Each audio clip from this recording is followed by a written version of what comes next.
You know, a lot of people are kind of intimidated about making a turkey, but really it's very simple. You just have to know the anatomy of a turkey, and it's got over here just the tiniest little stink hole, but it's big enough to get your hand right up inside it. Stuff the shit out of it. I cook it with all the giblets, the penises and the vaginas. Hey horror fans, welcome to the R-rated horror commentary podcast, episode 17. Tonight's movie will be Scary Movie 2 from 2001. So before we get started, I just wanted to say welcome back. We've had a little downtime there. I've just had some things to get done in other aspects of my life. And we've also been kind of working on getting together the R-rated Sci Fi commentary podcast channel on YouTube. So yeah, we've just started up a new channel. It's actually run by Brian Lee, a good friend of mine, who was a regular guest commentator on the horror channel, on this channel, and decided that he wanted to start up his own sci-fi version of the channel. And I was like, yeah, let's do it. Fuck it. So we've put that together. I helped him out. He really did most of the production work and everything, but we recorded the first episode together. We did Alien from 1979, which is a great horror movie too. So I'll be posting it on this channel as well. That'll be episode 1 for them, and I'll just post it on my site. It won't be an official R-rated horror episode, but I'll put it up on the site here on YouTube for you guys to listen to as well. And definitely go over to that channel and subscribe and like as well. So yeah, just before I wrap up this ramble here, I just want to let you guys know we've got some more great movies coming to the channel. Some great commentaries. We're going to be doing Jaws 3D with Wazell. He'll be back. We're going to have some guests over from the Skeleton Crew, and we're going to mix everybody up. I think we're going to do Creep Show 2. I know the guys from Revival House that I did Basket Case with are going to come over, and we're going to do a move together. We've been talking about some options there, but I'm definitely going to have them over towards the end of the season, right before we wrap things up. So definitely stay tuned for that, because those are going to be some great episodes, some great commentaries coming. So yeah, now that I've got that out of the way, let's just get to the movie. A group of teens, including Cindy and Brenda, are invited to spend a night in the Hell House. Their professor has convinced them it is for a school project, but the night won't go past quietly. When things really start getting bad, the gang must work together to find a way to capture this ghostly menace. Hey, what's up guys? Josh, R-rated horror commentary. It's Wednesday morning at about 1 a.m. I just finished editing together a couple other commentary tracks, one of them being Scary Movie, and so I figured, what the hell, I'll just go ahead and do Scary Movie 2. We'll just go ahead and record this commentary. I did a little bit of research on the movie, not a whole lot, just a lot of internet database shit, real lazy, because these solo commentaries are just kind of thrown together very spontaneously, and but it's fun for me anyway, and hopefully it gives a different vibe to some of these commentaries. So yeah, it's not as haphazard as maybe some of the other ones, but I haven't seen this movie in a long time. I've seen it a lot, so I think I could probably, mosey my way through it pretty comfortably. And it should be funny. It's a stupid funny movie, so let's watch it together. I know it's on Netflix, so if you have Netflix, definitely just cue it up from there. And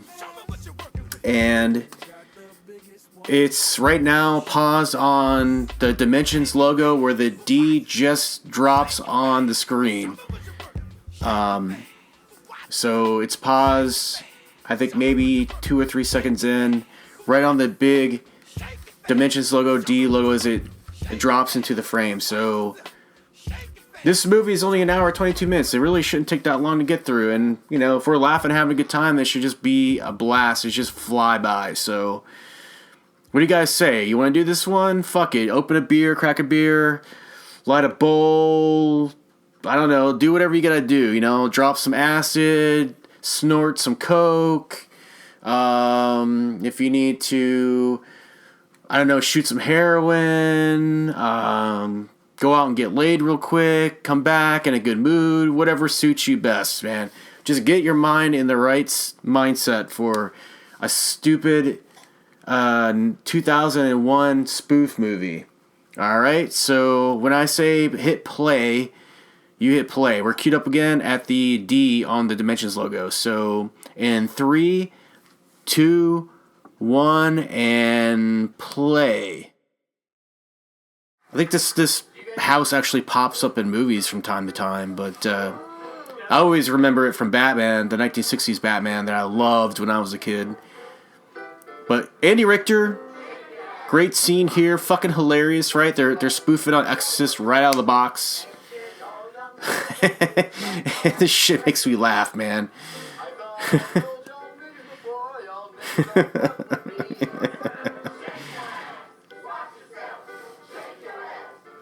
Also directed by Keenan Ivory Wayans. And, oh wait, hey, there's that chick from, you probably know her from Orange is the New Black, right? But, she kind of broke out in the whole, what do you call it? American Pie movies, 1, 2, and 3. I think she was in those, and then she scored this role playing Megan, aka Reagan from Exorcist. Big old piss puddle on the floor. But she's been really sick. Yeah, her name is Natasha Lyonne, and she's great in Orange is the New Black. She's kind of an underrated actress, if you ask me. But anyway, yeah, director Keenan Ivory Wayans, and then of course the Wayans brothers wrote this. Sean and Marlon, with a mixture of other, Hollywood writers or whatever, came up with this probably very rushed script. Because the first movie made like triple its budget, they were like, let's make another one like for next summer. So this movie is funny, but it's definitely not as good as the first at all, Typical sequelitis. But what's funny is Marlon Brando himself was supposed to be the priest instead of James Woods, and they actually gave him like $1 million to be in the role. And then right before he came down with pneumonia or something, and they were just like, fuck it, keep the money, and they got James Woods to fill in. I just can't imagine Marlon Brando doing this fucking movie, man. He must have needed the money real bad. I can't imagine. I mean, this movie's just so beneath an actor like Marlon Brando. Marlon, the fucking Godfather fucking Brando in Scary Movie 2. Does that make any sense? I mean, I would even be willing to question whether or not that is an actual fact. I mean, you can't really hold IMDb up as credible, but that's what it says, so take it at face value. But yeah, they supposedly just let him keep the money. So, here we have another classic toilet scene, a la fucking Dumb and Dumber.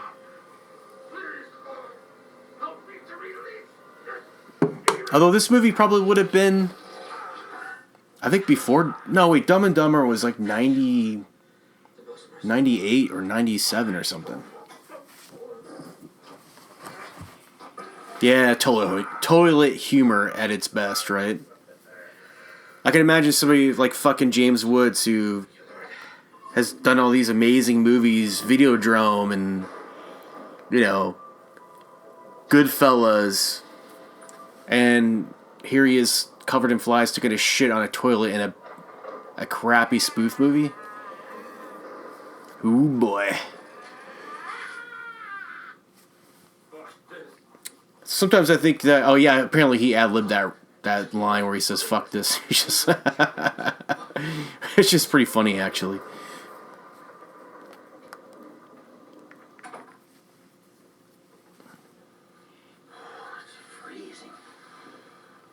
I do love Andy Richter, though, man. Andy Richter's like one of those guys who I just wish had made it. Like, made it to like a John Candy level or something, because he's just fucking hilarious, man. His delivery is great. He's got a sharp wit, I mean, I think he's so much more than Conan's sidekick, you know? And I know, you know, he branched out, he tried to do his own thing, and it just... I think he even had like a TV series, Andy Richter does something and rather, or whatever, but it didn't catch on, and, you know, he's been in a bunch of TV and movies and shit, but he just never really caught fire for some reason. And that's a shame, because I think the dude's really, really talented, you know?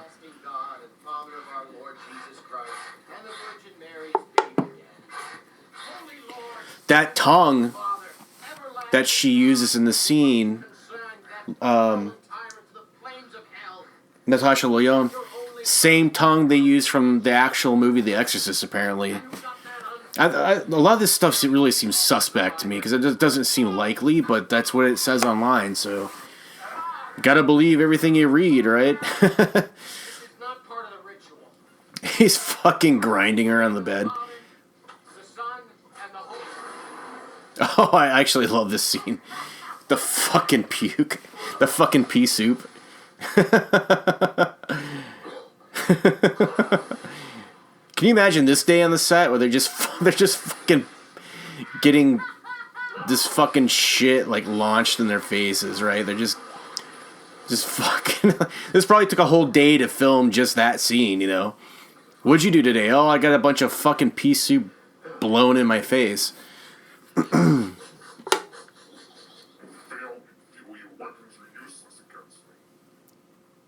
us pray. Our Father, who art in heaven. This is like... I think this came out on the 4th of July, 2001. And I remember 2001 being a really good year up until September. And then it just went to shit. To say the least. That was fresh out of fucking college, man. Couple years out. Working as an animator on cereal commercials for a advertising company in Chicago. And I probably went to see this in a theater. You know, more than likely. I mean, I can't really remember for sure, but I know I liked the first one, so I probably did venture out to see this one. Shorty's back, man. Shorty's one of my favorite characters of these movies. Fucking Marlon Wayans. I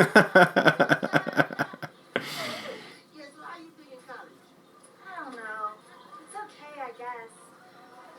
I feel like such a geek sometimes, though. Everyone's so cool, and I'm not. Oh, come on, Cindy. You ain't that bad. All you need is a little bit of flavor. Maybe some new gear. Here. You know, that slang for clothing. Rolling a big ass joint from his fucking skull. His school books. Fucking rip out pages and shit.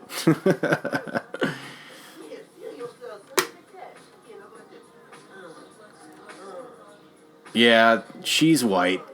She's white as fuck.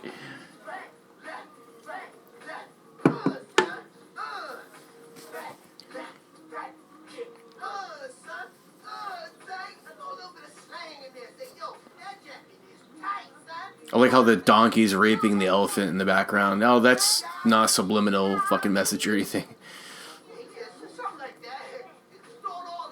Liberal Hollywood, you think?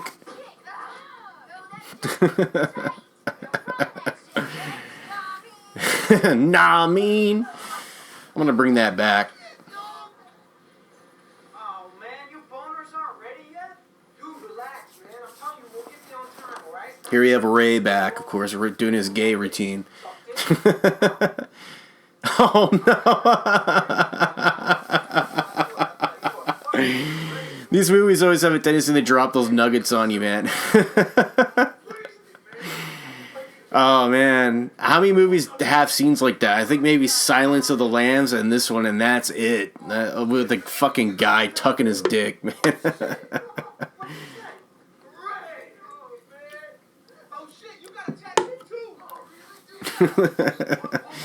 Oh, this classic Ray fucked me scene.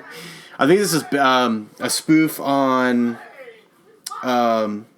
Dude, Where's My Car, right? If anybody remembers that fucking bag of shit movie. Oh, you're gonna give me a yeast infection. You better be careful, though. Some girl got her ass whipped over a jacket stolen earlier today. Some people is so ghetto. What class we got now? Psychology. Oh. Oh, now we have the introduction of Tori Spelling in the franchise, and she's one of those girls, man. Like, I could never decide. It's been like what, fucking 20 years, and I still can't decide like whether or not she's cute or not. She's so fucking weird looking, but something adorable about her anyway. Like a weird, creepy little animal or something. Like you just want to rescue or something. But apparently she was supposed to have a really big role in this movie, and her role called for her to have a topless scene, and she refused to do it. So they cut her role down to like a third of its original size or something, because she, I guess, didn't honor her contract or something. But I don't think it hurts the movie. I mean, I don't really think she added a lot to this movie. She was just a big, she was just a big name at the time. I mean, she was a bigger name in the 90s. Melrose Place or... No, it was not 90210, whatever, was her claim to fame. Of course, her dad was a big Hollywood producer, but she... I mean, she... What did she have? Like, after this movie, she had, like, a couple more bad movies, and then, I think, a reality TV show, and now she's, like, gone, She's a has-been, but here we have David Cross, who I think, next to Tim Curry, maybe only second to Tim Curry, is the most talented person in this movie. This is early on in David Cross's career. Obviously, a mega talent. I knew him from Mr. Show, which was an incredible comedy sketch show with him and, the dude from Better Call Saul. I'm retarded. I can't remember his name. But two amazing sketch actors, whatever. And he was just starting to break into movies at the time. I had the pleasure of seeing him do live stand-up. He opened for Queens of the Stone Age in Chicago, and I just happened to get a free ticket to go see them. And sometimes bands will have like stand-up comedians open for them. It's weird, I know, but if they're a cool band, sometimes they do that. And I'd actually rather hear like a really good stand-up comedian than I would like some shitty opening band. But anyway, to my surprise, it was David Cross, and he did this fucking 45-minute to an hour-long set, and just fucking killed at the Metro in Chicago. This is probably back after this movie, for sure. It was probably 2003 or 2004. I'd say it was probably 2003, where he opened for Queens of the Stone Age. It was fucking great. Fucking great. You probably can find YouTube videos of it or something, but yeah, David Cross, I think he really, he peaked with, well, I don't know. He's still doing shit, so maybe he hasn't really peaked yet. Who knows? But he, everybody knows him for probably Arrested Development, I think. But he's been in a whole bunch of movies and stuff, and he's great in this. And if you happen to have this Blu-ray or DVD, definitely check out the deleted scenes, because there's some really funny stuff with him in the wheelchair. That got cut out of the movie. That's just fucking hilarious, The guy's a fucking comedic genius. And he's got some Netflix specials and stuff, so definitely check that out. But, Hey, will you shut the fuck up and let me sing?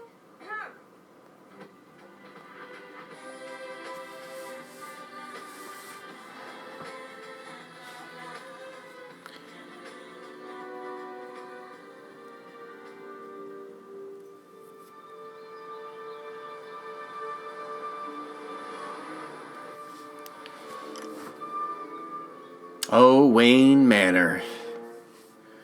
Old chum, I actually met Adam West a couple of years ago at a convention here in New Jersey. He actually happened to show up, and I was like, man, I cannot not meet fucking Adam West. He's a fucking living legend. In my eyes, anyway. Underrated. He should be an A-lister. But, especially seeing how somebody of his stature is still going, you know? I mean, I think it has a lot to do with Seth MacFarlane and Family Guy being Mayor West or whatever, but I was like, holy shit. And I surprisingly didn't have to wait that long in line, and I think I paid like $50 to get a signed photo. I shook his hand. He was very polite, very professional, but very tired. I mean, he's an old man, and it was close to the end of the day, so he was pretty burned out, but he was very polite and very courteous, old schooler, you know what I mean? And that was a thrill for me because I was such a huge fan of the TV series back in the 60s. Hang on, guys, I'm going to sneeze. Sorry. It's allergy season. Anyway, it was a huge fucking thrill to meet him. So fucking cool, man. And he deserves a fucking star on the Walk of Fame. You know, he's fucking Batman. He's a fucking rock star. He's great. But anyway, so I have this signed photo hanging in my bathroom next to my mirror. Gives me my inspirato every day. But here we have Chris Elliott. You know, actually, I have to throw him right in line next to David Cross and Tim Curry because he is a fucking comedic genius of, you know, all on his own, you know. I mean, the way he fucking plays this role is fucking hilarious. It's my favorite part of this movie. I actually think he's better in this movie than David Cross is. He's just so fucking disgusting, man. And he got his start on David Letterman, doing little bits for David Letterman back in the day. And, you know, he never really became an A-list or anything either, but, you know, he was in some big movies like There's Something About Mary with Ben Stiller and Groundhog's Day opposite Bill Murray. And he's just always kind of playing that, like, flawed sort of left of center, off-kilter character, mentally flawed or genetically flawed or just sort of a weak man.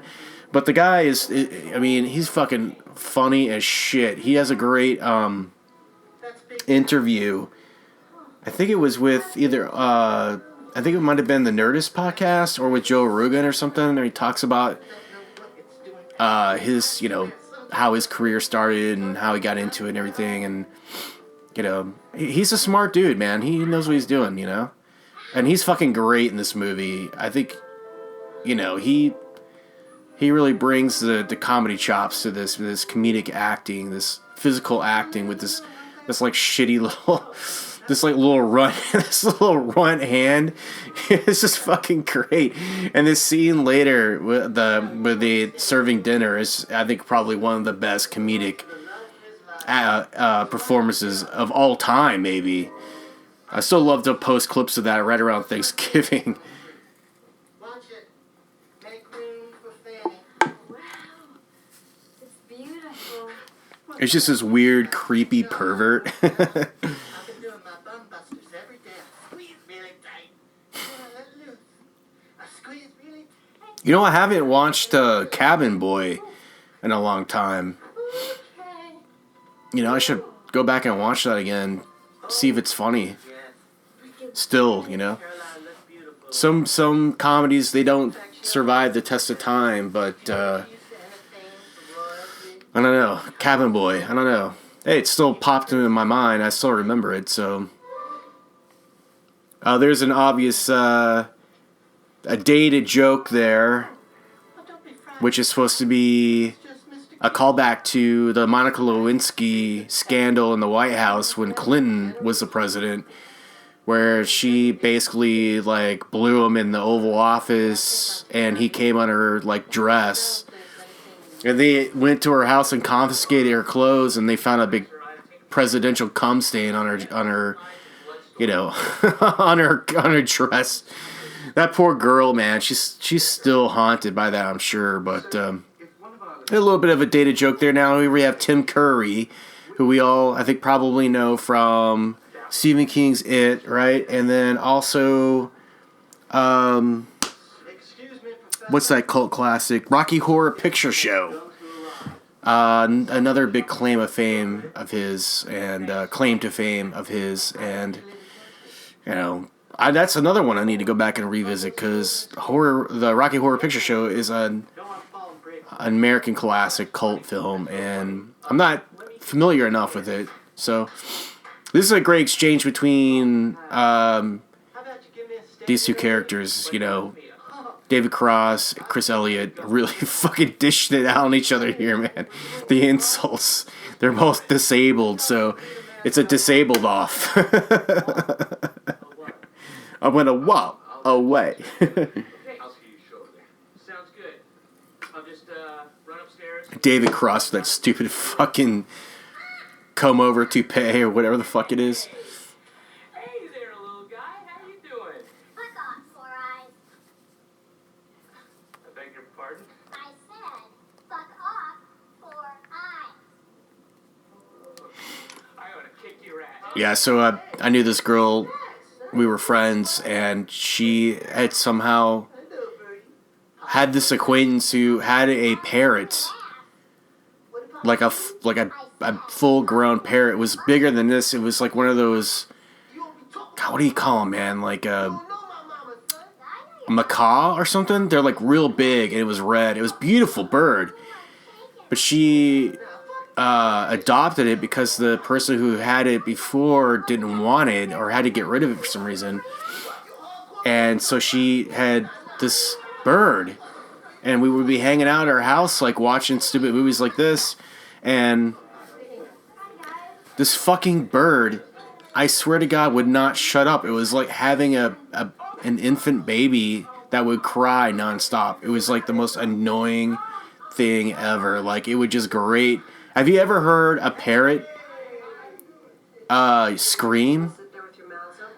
Have you ever heard a parrot scream for 20 minutes? Have you ever heard a parrot scream for an hour? Have you ever heard a parrot scream for an hour and 20 minutes? Yeah. Just imagine that. Just look up some videos on YouTube. And maybe I'll just fucking edit some of that shit in here. I mean, they are super intelligent, but then... And because they are intelligent, they know what they want. They want the fuck, you know, they want out of the cage. They want to eat. They want whatever. They want attention. I think mainly it's that they want attention, but they screech and they will not shut the fuck up. And I think eventually she had to get rid of it. It's like the poor thing. I felt bad for it. Just gets handed down from person to person to person. Don't ever get a fucking parrot unless you are deaf. But anyway, this is the scene I was talking about, man. I love this. It's always like, it's a funny thing to post online on Facebook when it's like Thanksgiving or Christmas dinner or something, you know. Him and his little gimp hand.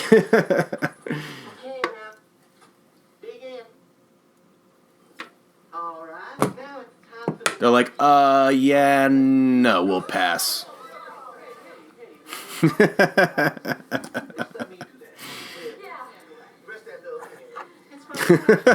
Where's that little hand?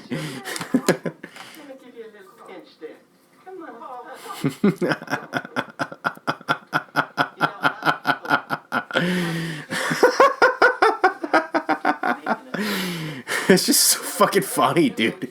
It's just so ludicrous. It's just so dumb. You know? Tiny little stink hole. I wonder if Chris Elliott did like rehearsals or something, like in his living room in the front of the mirror with his little gimp hand, you know. They probably just held with a stick, you know. They're all just fucking hungry as shit. Tim Curry's like, I've done some crazy shit, but god damn, that's fucked up, man.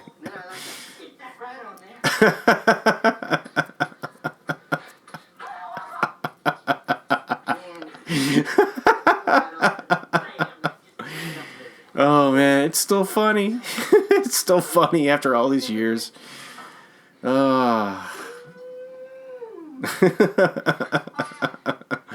ready for a wing? Yours are the turkeys.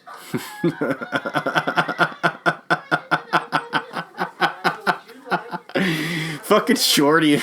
He doesn't really have a lot to do in these movies, but it's still funny as shit. I wish I had a friend that laughed like that, man. It's just fucking contagious.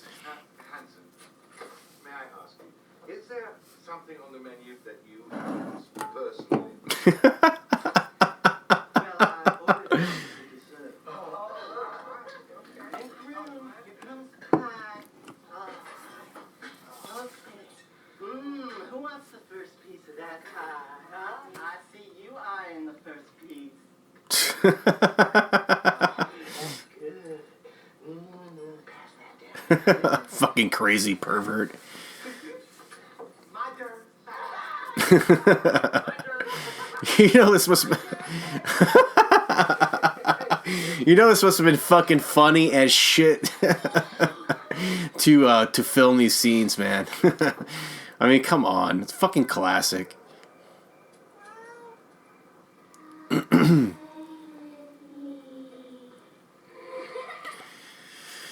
Oh man, 15 years later and still funny. Oh shit, 16 years later, excuse me. Oh yeah.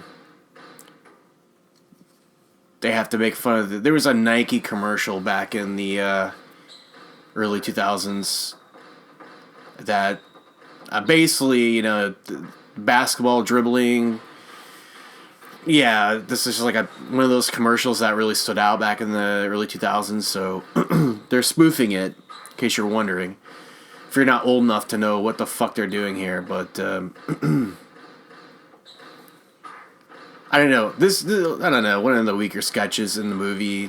It kind of drags on a little long, you know? Just, I mean, we get the fucking point, you know? But I'm sure that they were reaching far for comedy to throw into this movie, you know? Considering they had to churn it out so fast, you know? Yeah, it's kind of stupid, right?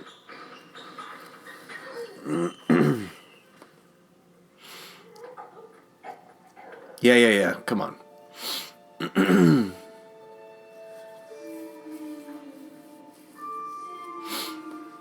What was the movie they were spoofing here? I think it was House on Haunted Hill remake or something like that. Where are you? Check the fucking music room. Yeah, some of the humor in this is a little rushed, you know, a little. So the first one was definitely on the nose, and you know, some of it was kind of obvious, but it was clever. And then some of the shit here just falls a little flat, you know. It's just like they're trying a little too hard. That's just it. Now this movie, you know, was made for $45 million, So rough with me. and it made 71, so it almost doubled its money. And for a stupid movie like this, I mean, that's not bad. You know. That's really good. I mean, that's why they made 5 of them, right? I think in the last scary movie commentary I did, I said they made 4. They made 5. 4 and 5 being horrible. I think they had like Exactly. Charlie Sheen in them or Dr. Phil or something. You know, I mean, they really jumped the shark. But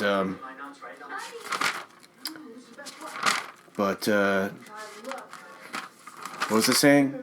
I was talking about the gross of the film. I mean, you know, going from 45 to 70, you're still, or 71, you're still making almost $30,000. So you're making, I mean, 30 million. You're making 28 mil or something like that, right? Sorry, my math sucks, but you know what I'm trying to say. You're going from 45 to 71, so that's the 24 million, right? 24 million. That's pretty good for a stupid fucking movie like this in July of 2001. Of course, these movies hadn't really shit the bed yet, you know, like these movies, these spoof movies that the Wayans brothers do, like after a while they just become horrible, stupid fucking movies, like not clever, not funny, not entertaining at all. You know, epic movie, not another dance movie, not another teen movie.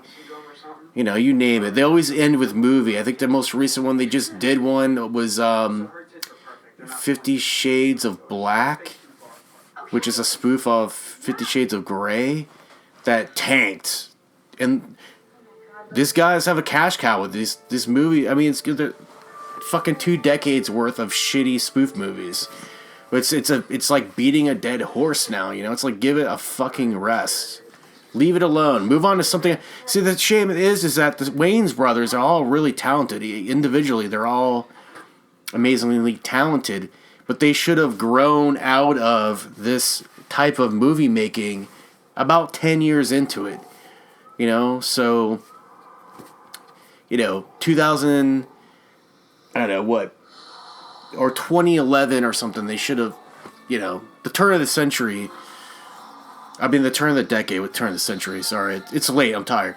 Yeah, I mean, right around 2010, they should have moved on to something else. They should have upped their game. They should have changed things up. They should have, you know, reinvented themselves or improved themselves in some ways. But what they did is they just keep making the same shit, and people don't give a fuck. It's not funny. Because comedy has changed in movies. You know? Oh, here's the, I guess it's kind of like a rape scene. I mean, basically a sexual assault scene on fucking Tori Spelling by a ghost. Which I guess is kind of funny. I don't know, I mean...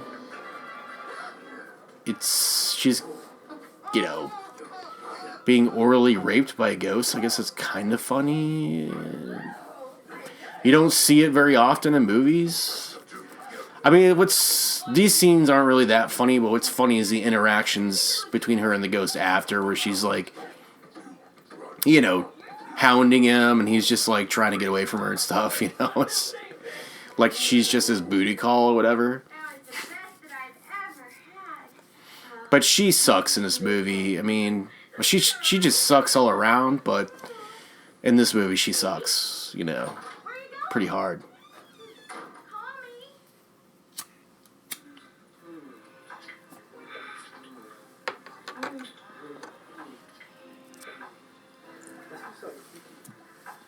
She still hasn't figured out that Ray is gay, so, you know, she's just still going along with the charade. I don't know what to say, Ray.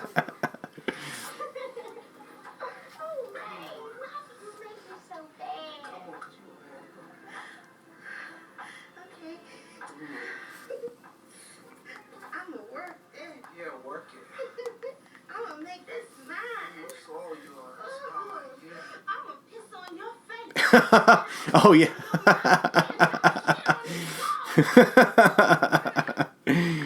It's actually pretty funny. She, like, fucking turns the tables on him this time. She just goes off the rails. I'm gonna shit on those balls. It's good shit. Hey, it's Churchill. Pet Cemetery. Which is what I'm assuming they're playing off of here. I don't have a list of the movies they spoofed for this one, because I couldn't find one, but, well, shit. To be honest with you, I didn't really look. Let me see if I can find something on my phone. Oh, this is actually a really funny sequence. Where she tells the cat she took a shit in his fucking... She took a shit in his litter box and he loses his shit, right? It's like, you don't fuck with a cat's litter box. Alright, let's see. Movies spoofed by Scary Movie 2.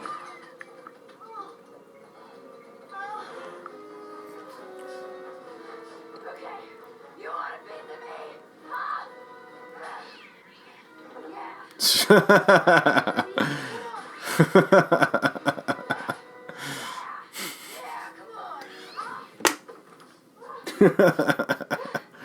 all you got? Come on, give me your best shot. Oh, man.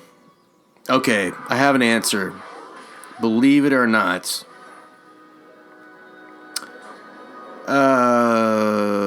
Let's see. I'm telling you, Professor, it was possessed. Theo, did you see this animal?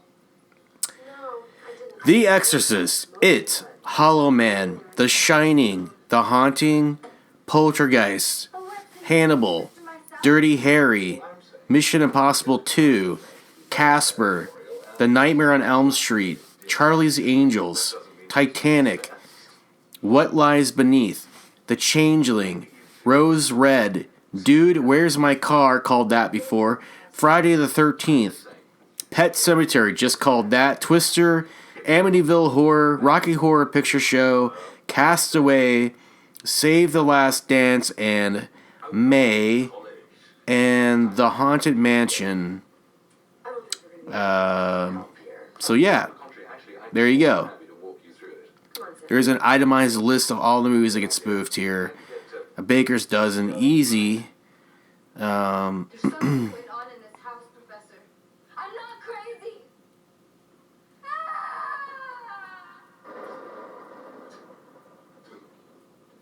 Oh, hey, here's a little interesting factoid to throw down on you. The only Scary Movie 2, to be filmed in the USA. Scary Movie 1, 3, and 4 were filmed in British Columbia, Canada. Well, who the fuck would ever know that?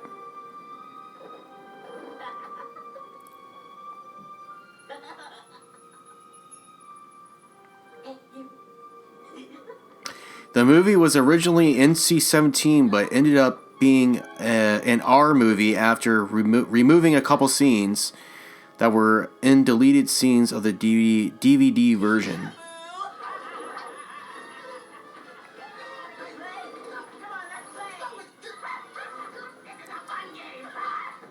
Is it NC-17? Is that still a rating that movies get? I haven't seen an NC-17 in forever. The movie was originally NC-17, but ended up being R after removing a couple scenes. So, does that mean that's NC-17 is worse than R? Huh. Oh yeah, here's a nice Poltergeist spoof, man.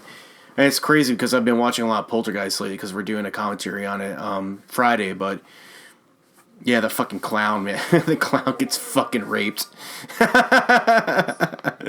Oh, nice. Having an affair. I believe he's sleeping with our babysitter, Victoria. That must be why he keeps her around, because we have no children. These movies, they're such a little time capsule, man. You know? It's kind of fun to watch them as an older guy because it kind of brings back memories of that time, that space and time of cinema and what was popular. I mean, things haven't really changed that much, but there definitely was trends and stuff like that, so. See, what's crazy is that in this scene here, Cindy actually looks the best, and she looks better in this scene than she does in any other scenes in all the other movies. For some reason. Like, they actually kind of give her like a little bit more of a classic look with the hair and stuff, but she just looks good with her hair like that. And normally she just looks kind of like a... I think she's starting to suspect something. Oh, this is funny.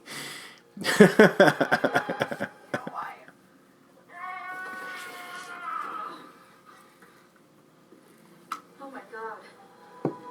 It happened right here. What? She came home. She saw them. It was in my room reading her journal. Then I found this dress in the closet. That's all I remember. What about you, Ray? Oh, I bought mine on. This is fucking stupid, man. Oh, I forgot about the Shorty scene. I guess they did like blow his character up a little bit in this movie. Yes. And then you'll be smoked by all of He gets fucking attacked by a giant weed plant. I guess is that another Poltergeist throwback? I mean, it's kind of like the big tree outside the window in Poltergeist, 1982 Poltergeist. It's supposed to be like attacked by a plant.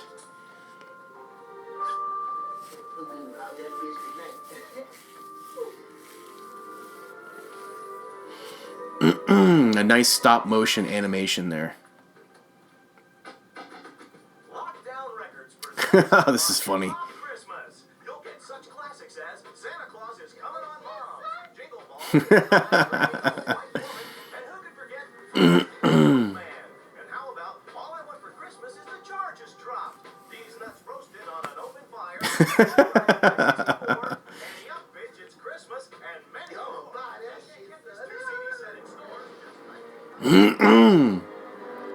Yeah, it's supposed to be like the the big crazy tree and Poltergeist, right?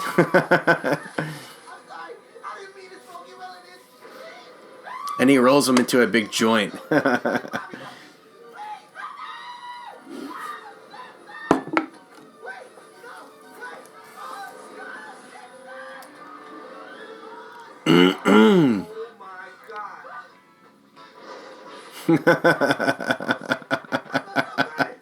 So fucking stupid, man.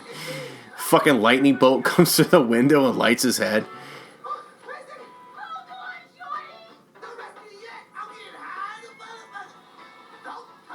These movies, you can't deny, they're definitely fucking stupid stoner movies, you know? But you don't have to be a fucking pothead to enjoy them, really, you know?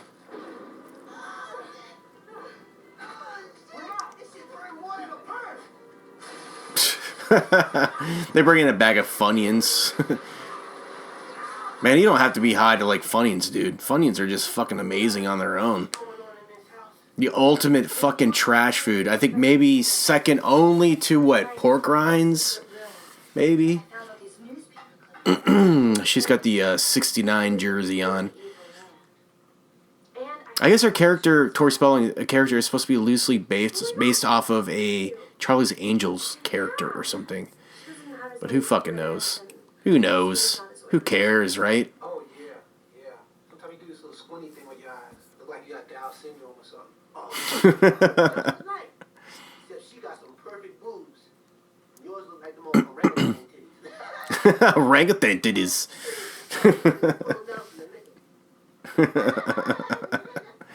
Okay, enough. Anyway, I think she killed him and now he wants me. Yeah, right, bitch. She's all jealous.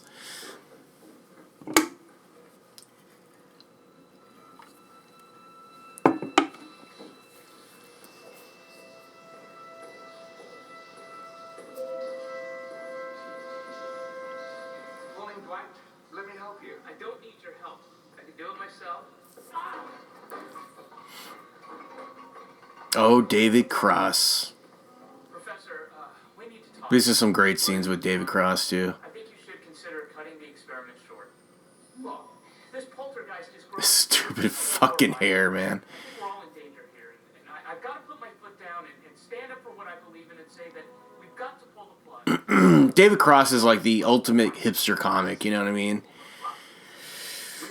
He says some real fucking shit. That dude is really intelligent, you know? He's got a really recent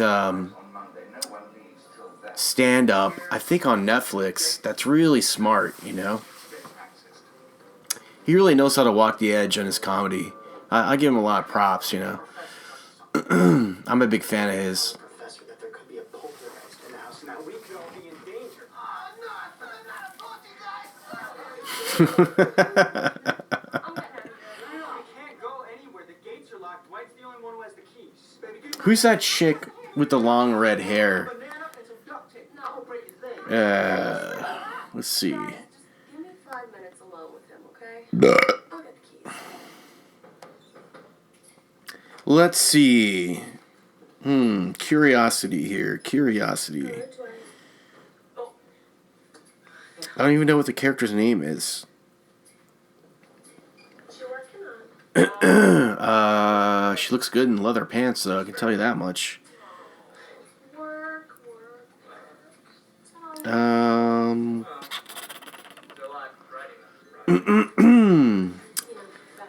I'm looking. Hang on. Kathleen Robertson. The character's name is Leo. Oh, yeah. Let's see. She's still working, I guess. She was in the Vatican tapes. She had a role in Bates Motel? No way, get the fuck out. Huh. I don't remember her in that, but I guess she had a role in Bates Motel, which is a great TV show, by the way. Yeah, a bunch of TV, basically, you know, a lot of garbage, typical TV stuff, nothing great. She was in a lot of Law and Order shit. Nothing's really standing out here. Yeah, she's done a lot of TV. That's pretty much it. But hey, you know, she's a working actress, so. Wait,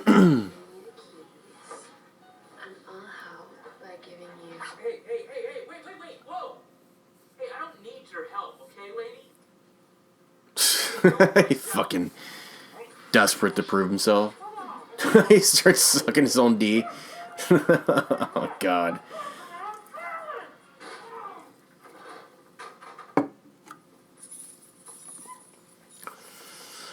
Oh, yes, this is a stupid movie for sure, but it is supposed to be a comedy, so take it for what it is. So this is your secret? Well,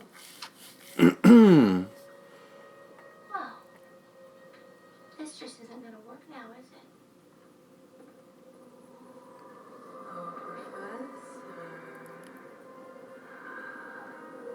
it? Oh, Tim Curry's seen better days. Yeah, maybe he felt like he wanted to do something that was different, something he hadn't done before. I mean, I think the studio was throwing out a lot of money to do this movie, and I think the first one had probably done so well that I had a little buzz around it, you know. It's really easy to look back on it now and be like, what the fuck were they thinking? But you have to remember that this was like a new...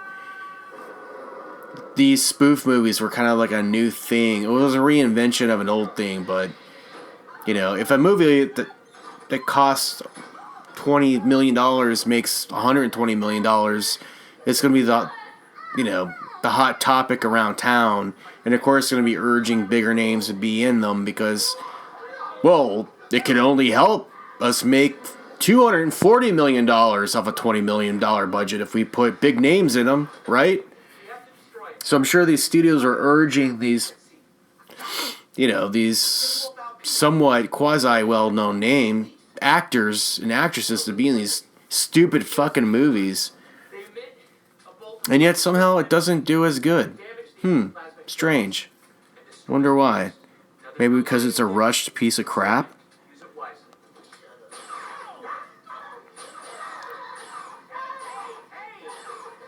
Fucking David Cross, man. Alright, now the only way we're going to be able to track these ghosts is if we're all wearing one of these. These are thermal goggles. They work on the principle of body heat. They're so powerful, they can detect where any bodily fluids have been, even if...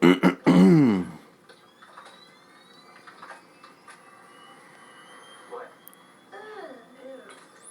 My glasses crooked? Okay, now listen. That goes... He just... They crooked and he doesn't fix them at all. A little more than crooked there, bub. You have some walkie-talkies or something? No, we have these. Those is Dixie cups. Well, we kind of ran short funds after the guns and the goggles. All right, now let's split. Yeah, see, some of the stuff really falls flat, man. It just...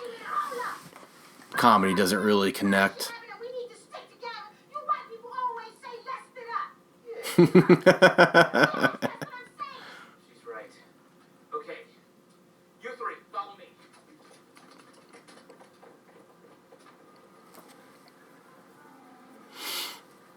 Ain't that a bitch?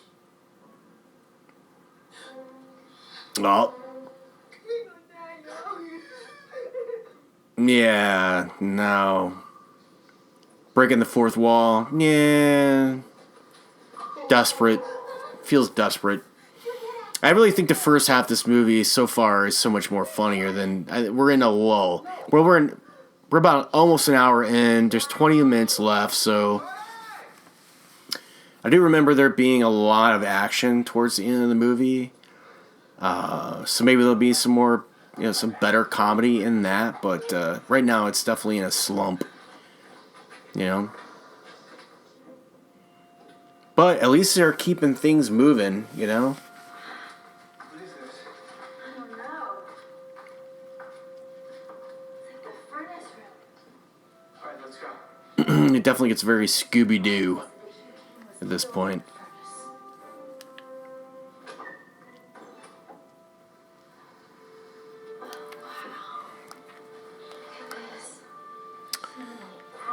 I wonder what Tim Curry would think about the remake for It.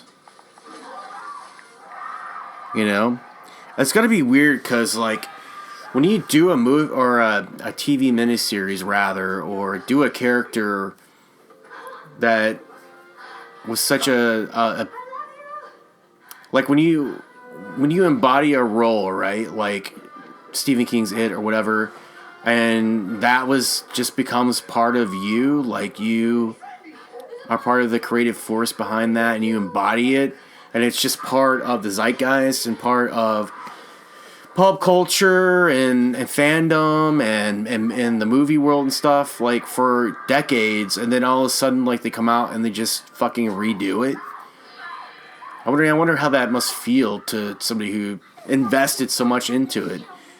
I mean, because, Tim Curry did an amazing job in that role, and then now it's being sort of, like, reinvented with this amazing looking movie trailer for the new It. But I'm just looking up Tim Curry's profile here, and this dude has 228 credited roles. That is fucking incredible. I mean, that dude is a hard-working actor. And he was born in 46, so he's 71 now.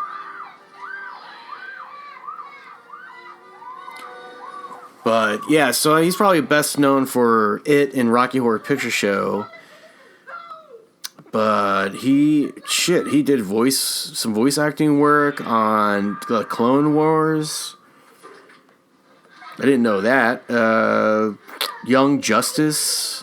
He's done a lot of voiceover work, and that's crazy. A lot. I mean, a lot of voiceover work. He's done all kinds of shit here, but I'm just looking for standouts. So I'm scrolling down.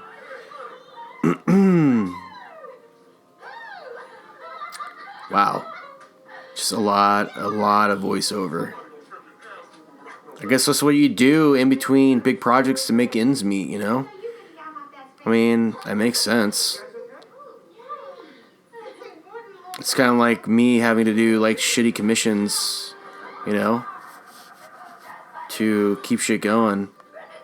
In between, he was, let's see, Charlie's Angels. So I'm just going back, like, before Scary Movie 2. So he did Charlie's Angels. He did... He did Batman Beyond voiceover work? Jesus. Wow, I'm really learning something about Tim Curry here. He did so much more voiceover work than I ever knew. Scrolling back.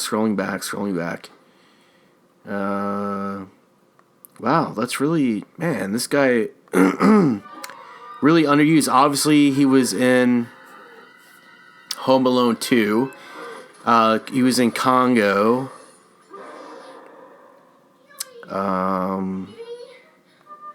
The Shadow. Three Musketeers with... Was that the Leo version? Let's see. Yeah. Oh, that was the Kiefer Sutherland version. Oh, did some Tales from the Crypt, sweet. Did some Roseanne episodes. God damn, this guy did a shitload of stuff. But not like a really popular stuff, you know? Hunt for Red October. Clue, Legend, of course, is another huge role. So he was really an 80s guy, mainly. But he's just done tons of shit in terms of voiceover and stuff like that. So good for him, you know? Stayed busy. Did I bore you? Did I bore you enough with that little piece of trivia? Like, oh my god, I don't care. Who's Tim Curry? Oh my god, fuck yeah. I'm turning this fucking commentary off, okay? I wouldn't blame you one bit. Oh yeah, so Shorty's banging the ghost with the fucking bag on her head. He's like, shit, it's all good from the neck down, you know? Fuck it.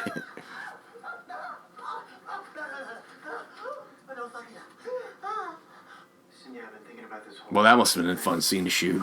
Jesus. I mean, there's Ray, but he cares for me in a different way, you know, like bringing me flowers and running my bathwater. And there's nights when I wake up screaming and I look over and Ray's in my bed. More reggae jokes. Get it? Reggae? Oh, I wonder if they thought of that. Seeing as how tonight may be our last. I wonder if they thought of that. I wonder if they planned that. Ray is gay. Ray gay. Yes. Oh, buddy, I was thinking, They had to have thought of that. I mean, this might be our last night alive. And I want to take full advantage of it. I was thinking the same thing. Why is everybody trying to fuck Amy Faris in these movies? She's always holding out until like the last second. I've always wanted to walk on the moon. Huh?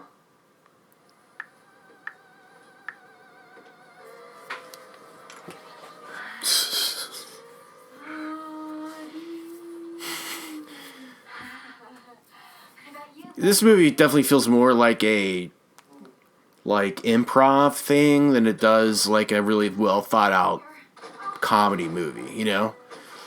I mean, some of it definitely is rehearsed and some of it's just like trying a little too hard.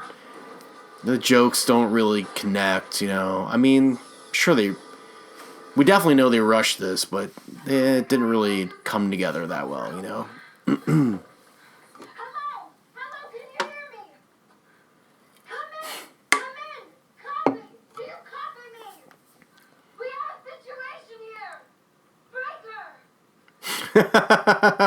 That's fucking stupid. These walls.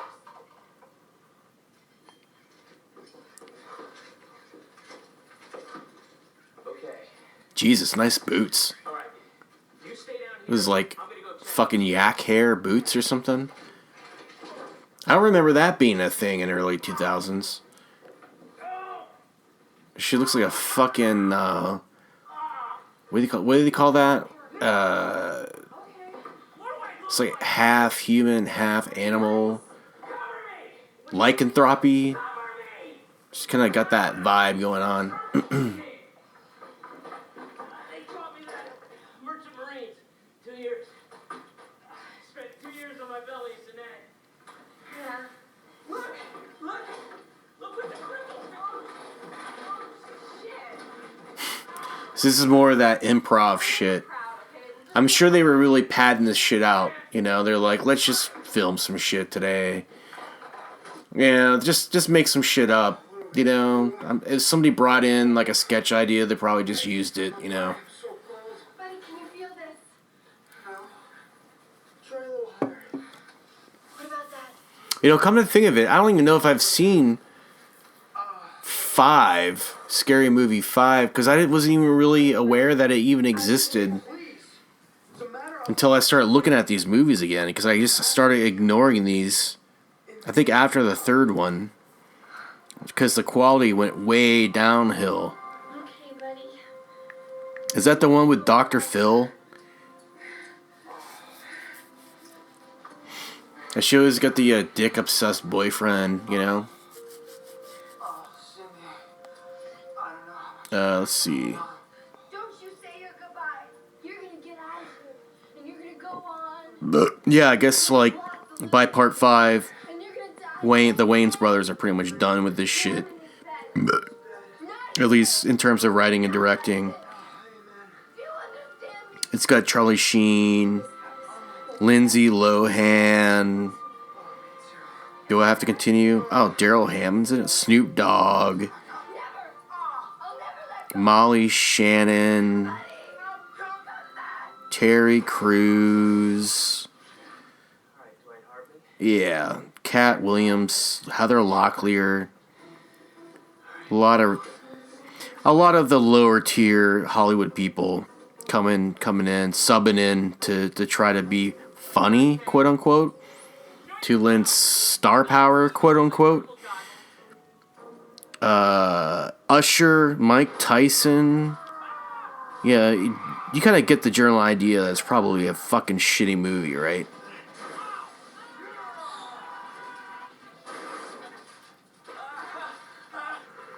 Let's see.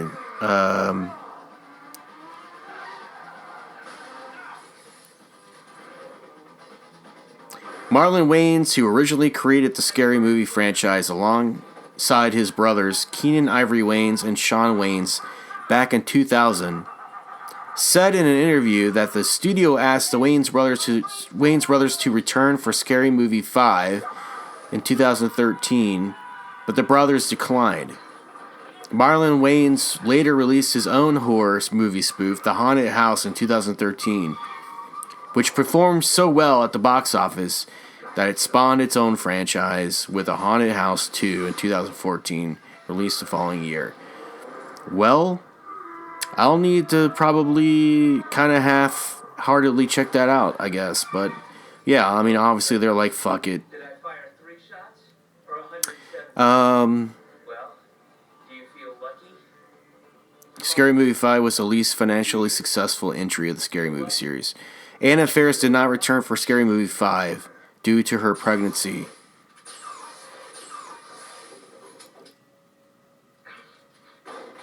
Okay, fine. So a lot of people didn't come back for that one, apparently. And I can't fucking blame them.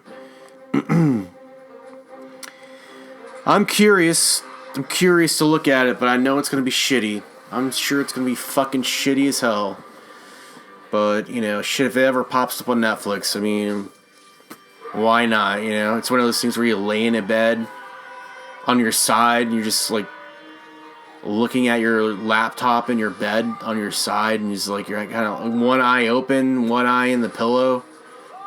And you're like, what's in comedies? And you see Scary Movie 5 and you're like, I'll check it out. And then you're asleep, like, before the credits stop rolling. You know, like one of those things. That's when I'll probably check it out.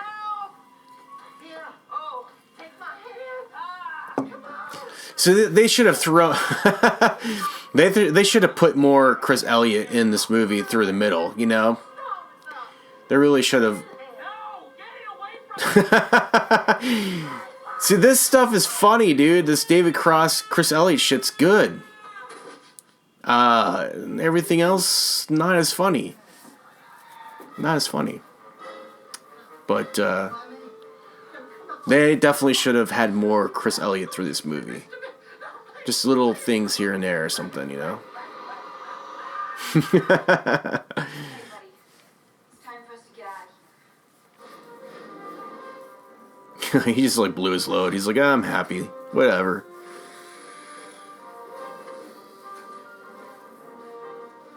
All of a sudden she turns into MacGyver.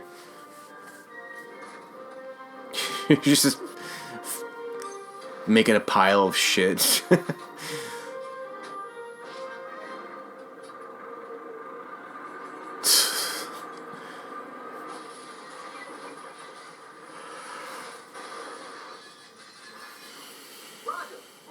come in, Roger.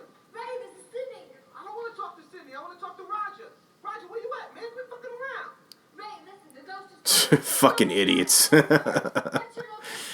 Right behind you. Ray, thank God. Okay, where's Shorty? I don't know. He was here just a minute ago. Okay, listen.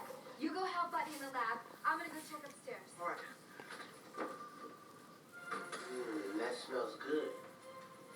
Hello, Cindy.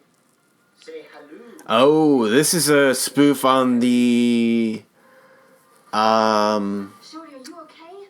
what was the movie? Fucking Morphine? Red Dragon, Chloroform? Horse tranquilizers? She's broken! right? Wasn't it the Silence of the Lambs sequel where Anthony Hopkins feeds Ray Liotta his own brain? Yeah, they're spoofing that for sure. What the fuck? Fucking Beetlejuice from Howard Stern. Oh, shit, son.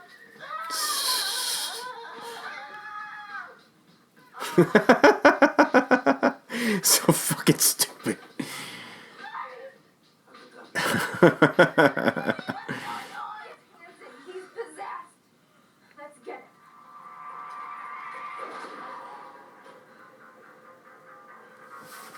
Oh, this is where the Charlie's Angels comes into play, right?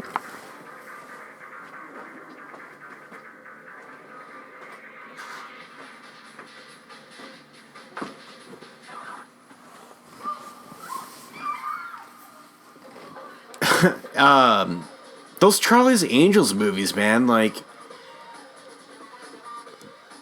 despite Bill Murray being in those movies, like they're not entertaining to me at all. But my girlfriend fucking loves them. We were sitting on the couch one night and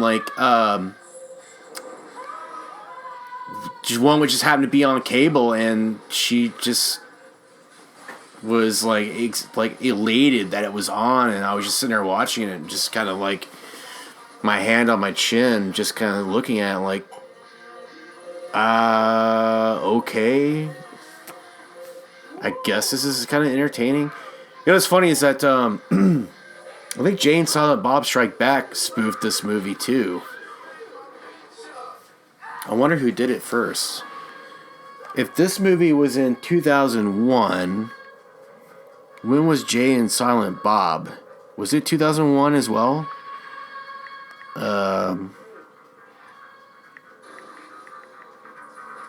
Yeah, it was actually. Jay and Silent Bob Strike Back, same year. So I guess they were both. I guess Charlie's Angels was such a big hit that everybody was spoofing it at the time. Well, la-di fucking da. He grabs her with his little hand. Oh, come on. That's just dumb.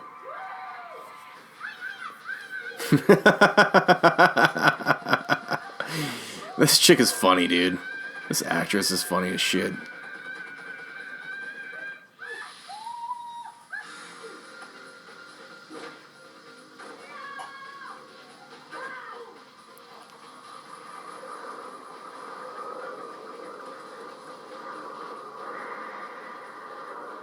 Yeah, don't you think they should have stuck to just spoofing horror movies? I mean, they must have been like fuck it, let's just spoof everything that's popular in the last year.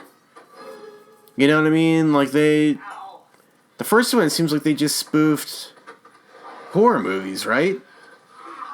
And now they just sort of branched out to everything in this, which I think kind of waters it down a little bit, you know? I mean, it's called Scary Movie. So they're supposed to be spoofing scary movies, but, you know, Charlie's Angels isn't a scary movie. You know what I mean? I don't get it. It's just, they're just killing time, feels like. The crane!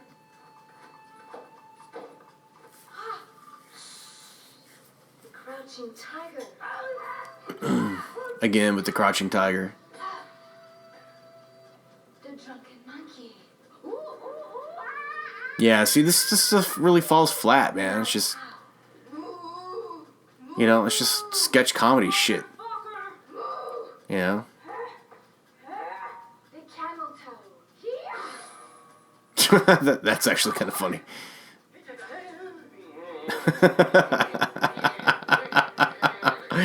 I'm telling you, Chris Elliott's just fucking hilarious, dude. He saves this movie.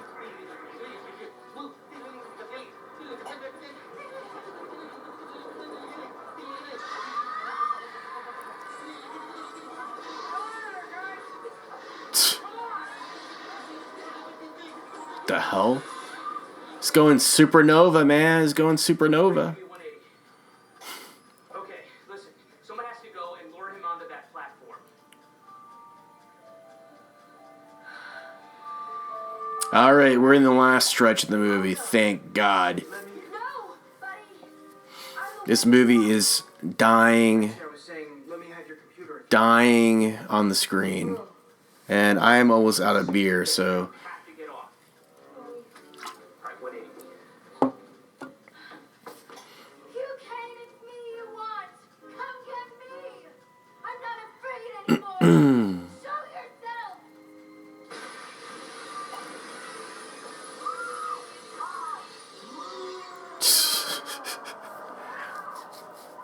it's actually kind of a cool effect, you know? I mean, it's very Disney. Wait,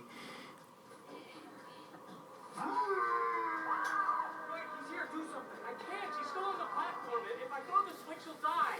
Get out of there. You're gonna get killed. It'd be funny to see them, like, spoof a Ghostbusters movie. I mean, the 2016 Ghostbusters movie reboot was definitely a spoof. I mean, what an atrocious piece of crap. Actually, you know, we should do a commentary on that and just fucking rip it a new asshole, because that's what it deserves. What a disrespectful, cheap piece of garbage, cash-in piece of fucking dog shit movie that was. Shame on you, Sony, for making that movie. Yeah, definitely gonna have to do a commentary on that and shit on it like it deserves. That was like probably one of the only movies I've walked out on and asked for a refund since I think I went on a date and saw About Schmidt with Jack Nicholson with this girl back in like the early 2000s. It was so bad, she and I just got up and walked out, and we got our money back. So yeah, we're talking about almost 20 years, and I was just like, you know what? This movie is so fucking bad, I don't even want to sit here. I mean, a movie has to be so bad that you would actually be like, you know what? I'm going to go through the trouble to walk out of the movie and walk up to the usher or the whatever, the ticket seller, and be like, that movie is so bad. Can you please at least give me a ticket to something else? That's how bad Ghostbusters reboot was. It's just, and that's just not the fanboy in me. It's the fucking moviegoer, the movie lover. It's like, this movie is a fucking insult to people. It's not even funny,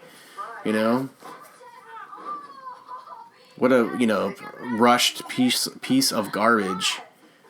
And, I partially blame Dan Aykroyd and, the remaining Ghostbusters crew, Ivan Reitman and all those guys who fucking allowed that shit to happen, This seems like they were on track to do something really great. And then when Harold Ramis died, they just threw in the fucking towel and just said, fuck it, just do it, And that's, I'm sure that fucking Ivan Reitman read that script and was like, fuck it, I'm out. This movie is a piece of shit. And he didn't want to be associated with it. So he fucking split. And that's how we ended up with, the Ghostbusters reboot. They're like, well, let's make it a fucking all-female cast. Let's just make it a big gimmick movie. Well, I'll be more than happy to get into that later. But there you go. There's fucking Scary Movie 2. Not horrible. Not as good as the first one. But that's no shocker. But not a terrible movie. Yeah, it's a watch. You can watch it with throw your arm around a girl, open a bottle of wine, or have a couple cocktails, and have a good time with it. So I would say I didn't rate Scary Movie, the first one, because I don't usually, this is a horror channel, and I usually rate out of 5 for horror movies. This is like a split genre. This is a horror comedy, not a true horror. But I would definitely recommend watching this movie. So I'm not going to rate it out of 5, but I would recommend watching it. It's a fun movie. You got some good actors in it, some good comedians, and it saves the movie from its shitty script. So, yeah, I hope you had fun. I did. I had a good time. It lagged a little bit, but, hey, what are you going to do? It is what it is. I'll have to actually watch Scary Movie 3 to assess whether or not it would ever be worth doing a solo cast on. But, hey, you never know. You never know. But anyway, thanks for hanging out. It's almost 3 o'clock in the morning on a fucking Wednesday, so I probably should shut this off and go to bed or something, like a normal person. Yeah, so until next time, cheers. Alright guys, there you go. There's Scary Movie 2 in the can. I really don't think I'll be doing any more Scary Movie sequels. Yeah, I just wanted to do these couple to throw in something different on the playlist. If maybe you're in a more wacky mood, something with a little bit more comedy in it might suit you better. So it's definitely not representative of what the majority of films we watch and on the channel are, but they're there if you're in the mood for them. So thanks for hanging out. Thanks for drinking some beers with me. Like I said at the beginning, we've got the R-rated Sci Fi commentary podcast up now on YouTube. Go find that. Go subscribe. Go like some videos. Go check it out. We've got Alien up there. It's great. It's good shit. Brian Lee did a great job putting that together. So definitely check that out. And as I said, we'll be back with some more awesome movies in no time at all. Definitely before the end of the summer. So keep checking back. And what else I want to say? Well, you can check out my artwork at joshjamescreative.com or facebook.com/joshjamescreative. And for Dan Donnely, facebook.com/artistrecruits. And as always, stay awesome and stay R-rated. Rated R.